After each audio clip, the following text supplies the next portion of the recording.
சிவாய் நம்ம இன்றைக்கி தீர்த்தமலை தைப்பூச பௌர்ணமிக்கு தான் நம்ம வந்திருக்கோம். இன்றைக்கி 3600 அடி உயரம் கொண்ட தீர்த்தமலை உச்சியில் இருக்க தீர்த்த புரீஸ்வரர் பார்க்க தான் வந்திருக்கோம். நாடி வண்ணன் தேடி வந்தன் கோடி வாழ்ந்தாரையாம் கணவனி வாராரு. நம்ம அடிவாரத்துலேருந்து ஒரு அரை மணி நேரம் நடந்து வந்தோமா தீர்த்தகிரீஸ்வரர் கோயில் வந்துடும். இந்த கோயிலில் தான் நம்ம உச்சிக்கு அபிஷேகத்துக்கு நம்ம இங்கேருந்து தான் தீர்த்தம் 5 தீர்த்தங்கள் பிடிச்சிக்கிட்டு நம்ம மலையேறணும். இப்போ நம்ம பார்த்திங்கன்னா இந்த கோயிலில் மொட்டடிக்கு தவிர பேக் சைட்லேருந்து நம்ம காட்டு வழி பாதையில் இப்போ நடக்க ஆரம்பிக்கணும். இங்கேருந்து நம்ம நடக்க ஆரம்பித்தோம்னா கரெக்டாக ஒரு 1.5 மணி நேரம் இல்லை 2 மணி நேரம் நம்ம உச்சிக்கு போகிறதுக்கு டைம் ஆயிரும். இப்போ நீங்கள் பார்க்குறது பார்த்திங்கன்னா இது முக்கால்வாசி மலைக்கு பக்கமாக வந்தார். இதில் பார்த்திங்கன்னா அந்த நேர் மலைகளுக்கு தான் சீலநாயக்கர் கோட்டையே, அதுக்கு ஆப்போசிட்டில் தான் நம்ம உச்சி பிள்ளையார் சிவபெருமான் எல்லாமே இருக்கிறாங்க. சிவாய் நம்ம இப்போ பார்த்திங்கன்னா நம்ம தீர்த்தமலை உச்சியில் முக்கால்வாசி ஏரியாச்சு.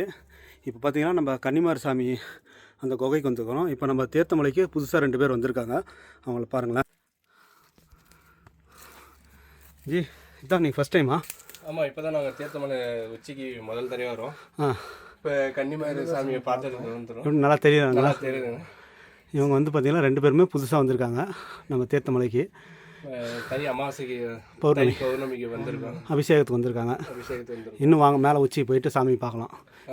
தீர்த்தமலை உச்சிக்கு இப்போ நம்ம வந்துட்டோம். இப்போ நம்ம ஈஸ்வர கடவுளுக்கு எண்ணெய் காப்பு வச்சு பால், தயிர், இளநீர், பஞ்சாமிர்தம், சந்தனம், தீர்த்தம், பன்னீர் போன்ற 9 அபிஷேகங்கள் நம்ம ஈஸ்வர கடவுளுக்கு நம்ம அம்பாள், பிள்ளையார், முருகன், நந்தி பகவான் இவர்களுக்கு எல்லாமே சிறப்பாக அபிஷேகம் முடித்து நம்ம கையாலேயே சுவாமிகளுக்கு அலங்காரம் செய்து சிறப்பான சுவாமி தரிசனம் எங்களுக்கு கிடைத்தது.